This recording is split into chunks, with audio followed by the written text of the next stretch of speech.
आसमां के नीचे, जमीन के ऊपर और मनुष्यों के बीच में सिर्फ एक ही प्रभु और एक ही उद्धारकर्ता, एक ही सृष्टिकर्ता और एक ही हमारा सतगुरु है, जिसका नाम है यीशु मसीह। और इस यीशु मसीह कोई अलग प्रभु नहीं है, ये कोई देशी और विदेशी प्रभु नहीं है, ये सार्वभौमिक सत्य है। तो उसने सारे संसार के लिए अपनी बाहों को फैलाया और सारे संसार के लिए अपना प्राण सूली पर बलिदान करके हर एक जन को उनके पापों से मुक्ति किया है।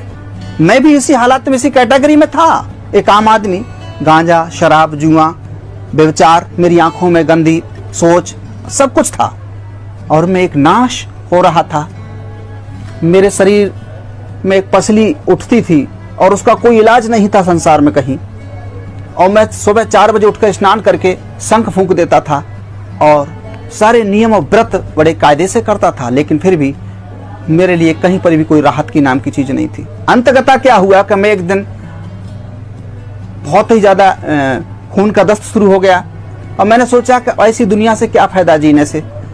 मैं अपने आप में घुटन महसूस करने लगा और मैं कहने लगा कि अगर कोई दुनिया का कोई प्रभु है, एक सृष्टिकर्ता, कोई अल्लाह है, खुदा है, तो कितना बेदर्द हो गया है जो मैं ऐसी हालातों में हूँ। आखिर मुझ में कमी क्या है, उस कमी को अवगत कराया जाए, या तो मेरी जान को मुझसे ले लिया जाए या मुझे शांति का दिया जाए। ऐसे करके मैं अपने आप में घुटन, आत्महत्या कर नहीं सकता, क्योंकि इस बात को मैं जागृति पा गया था कि एक आत्महत्या करना एक महापाप है।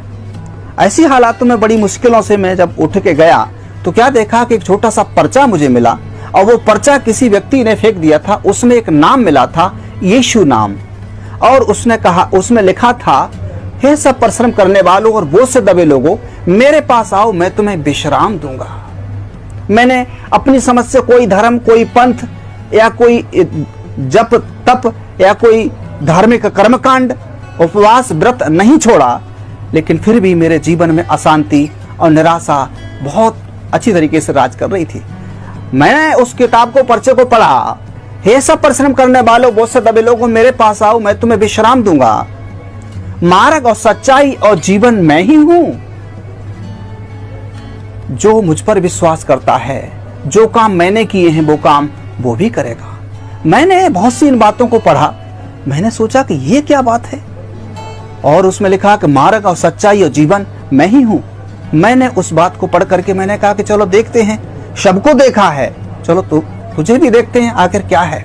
तो उसमें लिखा है कि इसमें लिखी हुई प्रार्थना को आप अपने जीवन में पढ़ें और याद करें और उसको अनुसरण करें और आपको प्रभु आराम देगा, शांति देगा।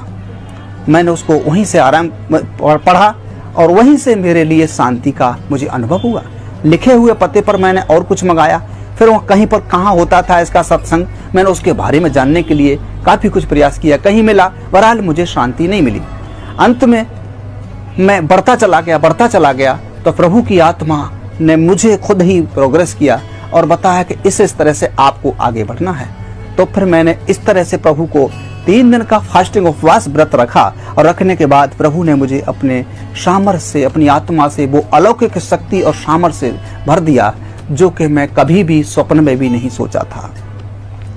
तो ये चीजें देखी, वो रोग बीमारी मेरी चली गई, मेरे भव व्याधा चले गए केवल यीशु नाम से। और उसका वचन ये बताता है कि मैं अपनी शांति तुम्हें देता हूं। संसार में कोई भी व्यक्ति अपनी शांति दूसरे को नहीं दे सकता।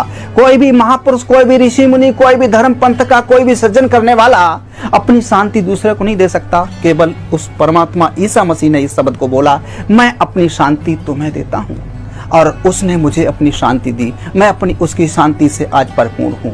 आज संसार में लोगों को जन जागृति के लिए मैं ये बताना चाहता हूं कि वो कैसे लोगों को ढूंढ रहा है। वो धर्म पंथ के लोगों को नहीं, वो काबिल लोगों को नहीं, वो ज्यादा बैरिस्टर वकील को या कोई वैज्ञानिक को नहीं। परमात्मा के पवित्र शास्त्र में ऐसे लिखा हुआ है, वो आत्मा और सच्चाई से भजन करने वालों को वो ढूंढता है। जो आत्मा और सच्चाई से जो भजन करना चाहते हैं उस परम पिता का, उस सृष्टिकर्ता का, ऐसे लोगों को वो परमेश्वर पिता और उसका पुत्र यीशु मसीह वो खोज रहा है। आज जरूरत है आत्मा और सच्चाई से भजन करने वालों की। आज हमें किसी मंदिर में, किसी मस्जिद में, किसी गुरुद्वारे में या किसी चर्च में या किसी एनीबडी किसी और तरीके से हमें इन सब चीजों को ढूंढने की, या किसी भूत या किसी बुत को बना करके उसके सामने, या कोई मूर्ति तस्वीर को रख करके उसके सामने हमें अपने दुख दर्द रखें, हम अपनी कमजोरियों को रखें, हम अपनी व्यथाओं को रखें। ये सब मनुष्य के निर्मित और मनुष्य की सोच के अनुसार है। उस परमपिता परमेश्वर के वचन में ऐसे लिखा है कि परमेश्वर आत्मा और सच्चाई से भजन करने वालों को ढूंढता है, और जो इस बात को समझ लेता है उसके जीवन में वो परमेश्वर का काम शुरू हो जाता है। और ऐसे लिखा है कि परमेश्वर के पवित्र शास्त्र में, क्या तुम नहीं जानते कि तुम परमेश्वर का मंदिर हो और परमेश्वर का आत्मा तुम में वास करता है। और ये शब्द जो पवित्र शास्त्र बाइबल में लिखा है, ये शब्द हमारे भारत के संतों ने बोला है कि ना मंदिर में, ना मस्जिद में, ना काबे कैलाश में, अरे मुझको कहाँ तू ढूंढे बंदे, मैं तो तेरे पास में।